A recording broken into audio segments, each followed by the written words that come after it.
Miguel. Что за name? Name is Professor Volkit.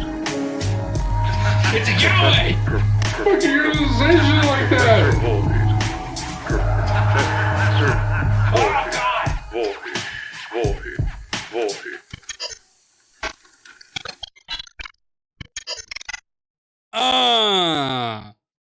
Boom, baby, that's right. Can I get a holler?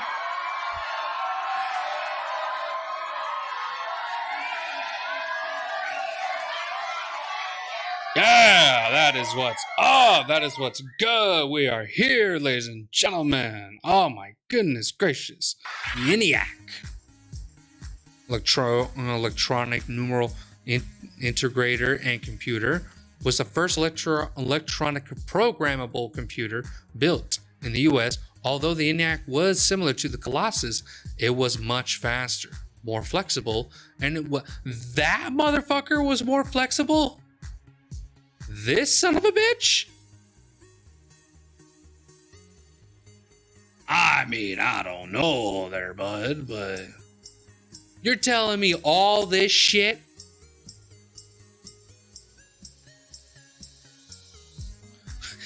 My dude's sitting there just like, this ain't getting fucking moved.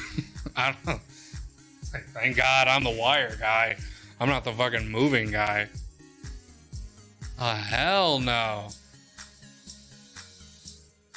She's looking at this paper just like, how the fuck are we gonna move this shit? Oh man, that's wild. Although, like the Colossus, a program on the ENIAC was defined by the states of its patched cables and switches as far cry from the stored program. It is a computer that stored program instructions. Oh gosh. What? Excuse me, sorry. This contrasts with systems that are stored electronic and optical accessible memory, electronic machines that came later. Once a program was written, it had to be mechanically set into that machine with the manual resetting of plugs and switches. The programs of the ENIAC were 6 women, often known as collective as the ENIAC Girls. Well, what the fuck is their name? Let's get their names. I wanna. What do we got? What do we got? YouTube, hey baby. Hey, your boy's live on YouTube. That's funny. Ha ha ha. There we go. All right, ENIAC Girls. Woo!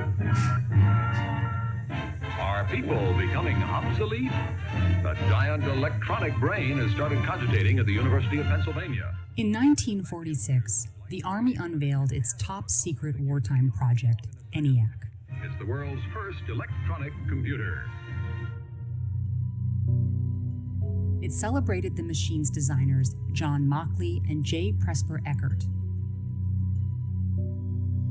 What the Army didn't tell the world was that the new machine had been programmed by 6 women mathematicians, the first modern programmers in history. This is their story. Woo!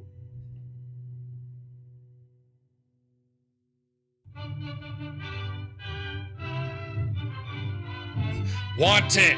We want women. It began in June 1942. That's a weird way to. Philadelphia That's a weird way to call it. A week after we graduated, I saw an ad in the paper, and the ad was, of all things, looking for women with a major in mathematics, which was just amazing. That would be advertised in the paper. And Fran and I went down and we interviewed, and they hired us on the spot and told us to report to work at the University of Pennsylvania.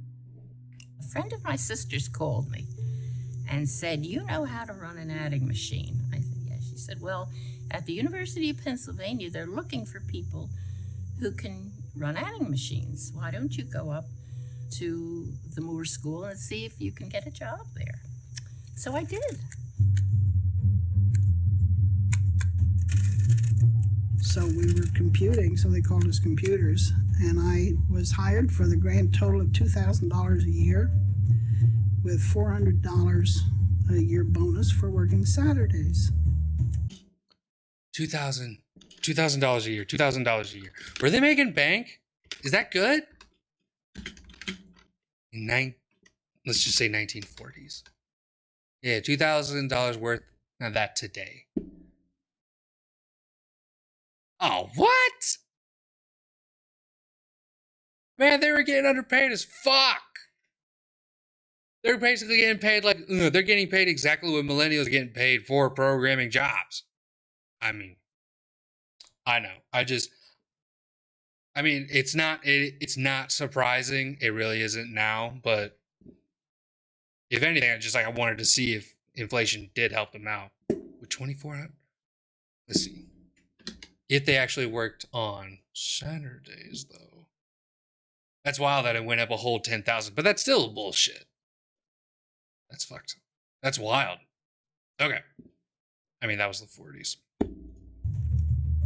But why did the Army need women mathematicians to do all these calculations? It was to solve a Because the Army was fucking stupid. major military problem. How to hit a distant target. The problem the Army had during World War II. That's awesome. Just like we keep missing. These idiots are too stupid. They can't hit shit. That's awesome. II, with its long and medium range cannons, was hitting a target miles away.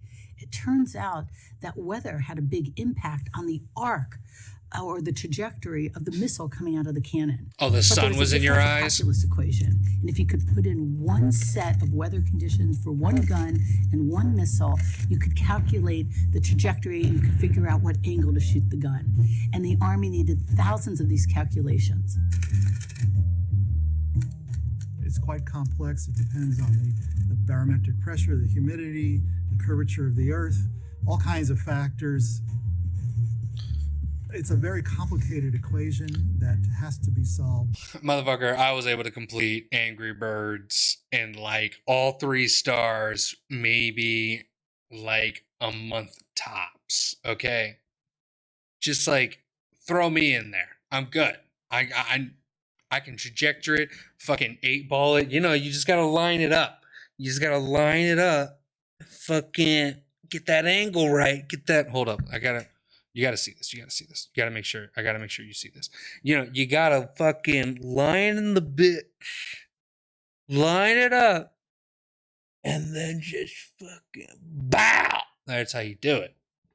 That's how you do it. Yeah, you just look down the sight. Just look down the sight. Like, I don't know why, like, people just aren't, why? For each data point, for each range that you want to compute the aiming of the gun at. More and more men are being Yeah, exactly. called into Thank the you, armed Space forces. Cat. Just, Their jobs must be filled. like, And filled now. And who can fill them? You women. You are the ones who must fill them, who can give our boys what they need. The Army realized that it needed lots and lots of male mathematicians to calculate firing tables for artillery. The only problem was there were no math majors left. They were at Los Alamos, they were on the Manhattan you Project. women. So the Army took a big breath and deigned to hire women.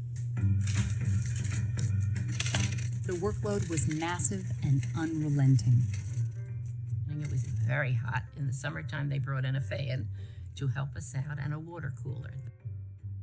We had big sheets and in those days, fairly sophisticated calculators, and we did these ballistics tables. It took about 40 hours to calculate a trajectory by hand. Fuck. Or, we would plan to do one a week. And the firing table would go to the gunner officer. And he would just look up in the table to find out at what angle he would have to set the gun so that it would fire and it would go 500 yards. And he would just look back in this table. Well, it seemed like a simple enough thing, but it was really very complicated. And it required an awful lot of calculating. By the time you get to 45, there were almost 100 women who were hand calculating these ballistics trajectories. But even with 100 computers working flat out, the Army fell further and further behind. Vital guns lay unused, waiting for their firing tables. In desperation, the Army decided to take a bold gamble. It launched a top-secret project to build a new machine, one that could calculate thousands of times faster than people. The project was the brainchild of two Moore School instructors, physicist John Mauchly and engineer J. Presper Eckert. The ENIAC was to be built with vacuum tubes, which were dazzlingly fast but had a reputation for suddenly burning out. The primary advantage of the vacuum tube is the high speed. Eckert and Mauchly were young guys. Eckert, I think, was 24 years old when he put in his proposal, so they were taking a chance, and this one happened to work. The women knew very little about the ENIAC. It was being built on the first floor of the Moore School, and it was behind a big wooden door with a sign that said restricted, and the restriction was enforced. Yo, girls, But it ENIAC loud. wasn't like other machines. It needed to be told what to do and how to do it. It needed programming. When the ENIAC was almost finished, the men, the engineers who were brilliant, looked around at each other and said, we need to find someone to program it for the ballistics trajectory. And they looked around, and from the group of about 100 women, they chose 6. Their names were Betty Jean Jennings, Ruth Lichterman, Kathleen McNulty, Betty Snyder, Marlon Westkoff, and Fran Belis, who joined the group later. And they had to program a machine they weren't even allowed to see. And the women didn't have the security clearance to see the machine. Instead, they were handed wiring diagrams. They had no books or anything to teach us how to program, and they gave us these great big block diagrams of the units of the ENIAC, and we were supposed to study them to figure out how to program it and how the thing worked. Shoot. Well, obviously, we had no idea what we were doing. We learned, you might say from the back forward, we learned all about the tubes first, and then came around and found out what the front did.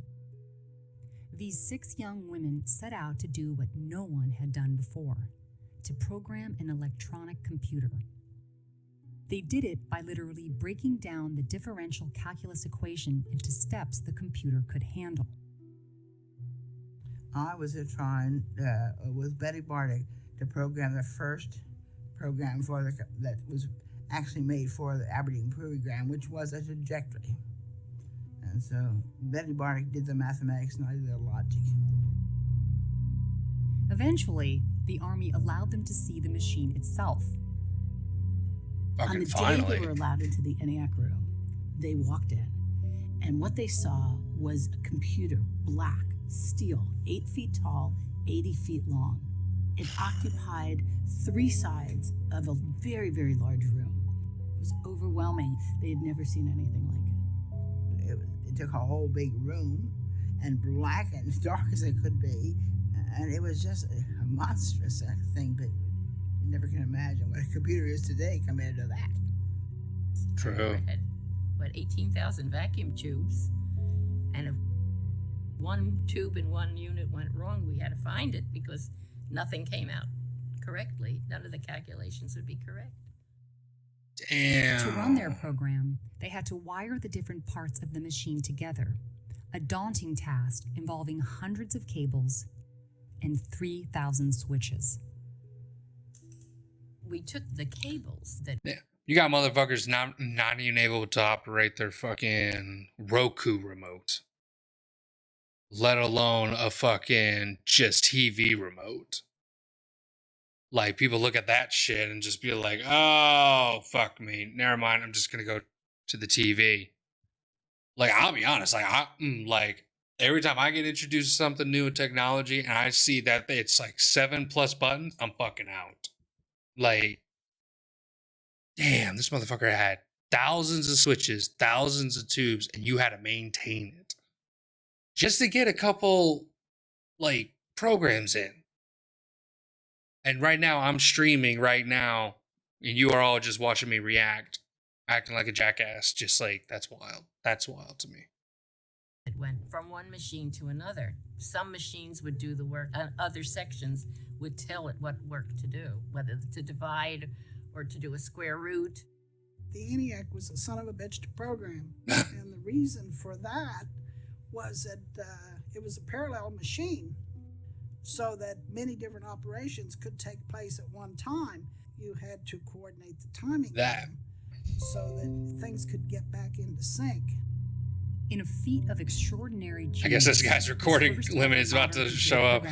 But yeah, no, you're... how to instruct the computer to solve in seconds what had taken them a week or more by hand. Damn. In doing so, they laid the groundwork for the programmers and software engineers to come.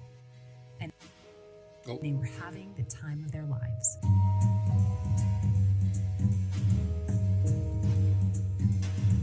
We knew we were pushing back from it. That's what. All right. His name is Professor Volkit. Professor Volkit.